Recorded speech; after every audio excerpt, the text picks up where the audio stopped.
कि नवजीवन के लिए सभी जरूरी है। बेमौसम बसंत क्या होता है, यह अगर कोई उम्दा कलाकार हो, अगर कोई साधक हो, कोई आत्म रस से भरा हो, तो अपने आप आमों की मंजरी का रस आपको महसूस होता है, उसकी सुगंध महसूस होती, आपको यात्रा पर ले जाती है। आप देख पाते हैं कि क्या जीवन का रंग हो सकता है, कितना गहरा उतरा जा सकता है। मनुष्य के लिए संसार में ईश्वर ने बहुत कुछ दिया है, लेकिन बहुत कुछ होते हुए भी अगर आपके जीवन में उससे जुड़ने का रस नहीं है, तो आप कभी समझ ही नहीं पाएंगे कि ईश्वर ने हमारे लिए क्या दिया है।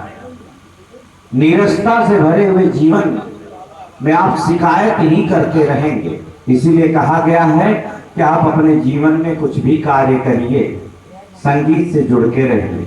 हमारे यहाँ भारतीय परंपरा में यह बात रही है कि धान की अगर हम भिगोई करते थे तो भी गाते थे कि अन्न में से आँखा बहुत अच्छा निकले।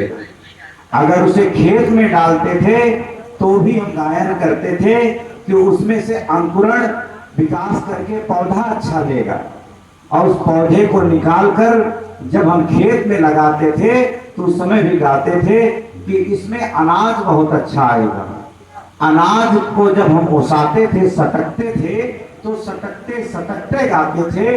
ये होता था कि पाई नहीं होगा, अगर पाई होगा तो उसमें रस से अन्न भर जाएगा।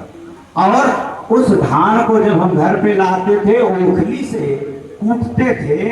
घर की माता बहन बुआ लोग जब ओखली में कूटा करती थी धान, तो उस समय भी गायन होता था सुबह के समय, और ये होता था कि इसके बाद पकवान बहुत सुंदर बनेगा। और जब पकवान को भोजन करवाया जाता था तो बेना हौकते उस समय भी बूढ़ी आजी दादी काकी गाया करती थी कि भैया के मन बहुत अच्छा रहे, बहनी के मन बहुत अच्छा रहे, लड़ाई झगड़ा ना हो, कोनो कार्य में असफलता ना हो। जीवन का रस क्या है, यह हमें आपको संगीत से जुड़ के ही पता चलता है। जिसके जीवन में संगीत नहीं है, रंग नहीं है, कला नहीं है, नृत्य नहीं है, उसे कहते हैं कि वो बेरस हो गया। और बेरस व्यक्ति हमेशा जो है शिकायत करता रहता है, ये नहीं है, वो नहीं है, ये ठीक नहीं, वो ठीक नहीं।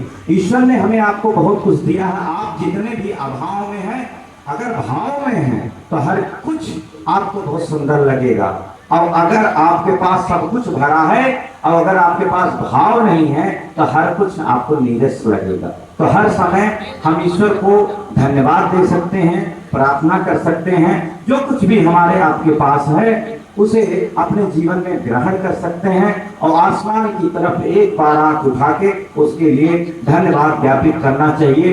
पुरखों को, पितरों को, ऋषियों को, मुनियों को, देवता को, इष्ट को, देवी को, शक्ति को, मठ को, ग्राम देवी को, ग्राम देवता को, अपने द्वार पे बंधे पशुओं को, पक्षियों को, पेड़ पौधों को धन्यवाद देने की ही परंपरा भारतीय परंपरा रही, गायन की परंपरा।